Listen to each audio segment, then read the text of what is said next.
Welcome back to Primetime Sports Sunday. Now it's quarterfinal action as 4 of the top 6 teams in the RNF Jamaica Premier League will seek to extend their stay among the league's elite when the first of the two-way ties kick off on Monday at Sabina Park. More in this report.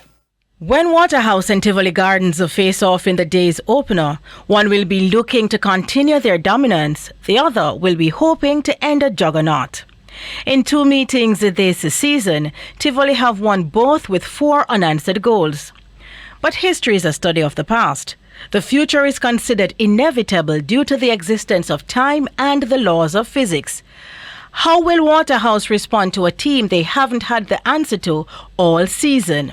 That's a question for coach Marcel Gale. Those are some factors of the game I can't predict, but I one thing for sure, I know Waterhouse will go out there and play from minute 1 to minute 90. And we have our job, we have our objectives, and we're going to stick to our objectives. Jerome Waite is in his first season at Tivoli, and he's on a mission. Waterhouse are just a hurdle in their way to glory. The supporters and the wider spectrum, also the ones from the community, they also are looking forward to this. And this is something that is on the lips of the Jamaicans.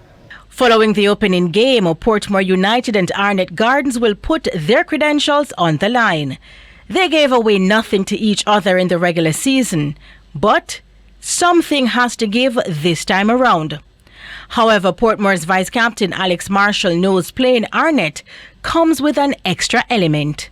Anytime I play against Arnett Garden, especially with their spectators, it's always a tough game. So we're just training and working hard so that we can match up and play all kind of football.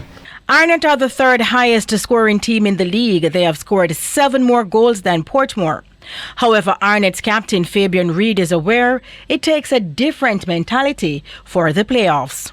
You have players where we start the season and do well right through the season, and when time like this now, you're not shining. So as we tell them, say we just need to put in the work and get this and take this 1 game at a time, because it's just 5 games, you understand? And if you can win 5 games, you win the league. The first match on Monday will see Waterhouse against Tivoli at 5 p.m. This will be followed by Portmore against Arnett 2 hours later. Denise Walters for TVJ Sports.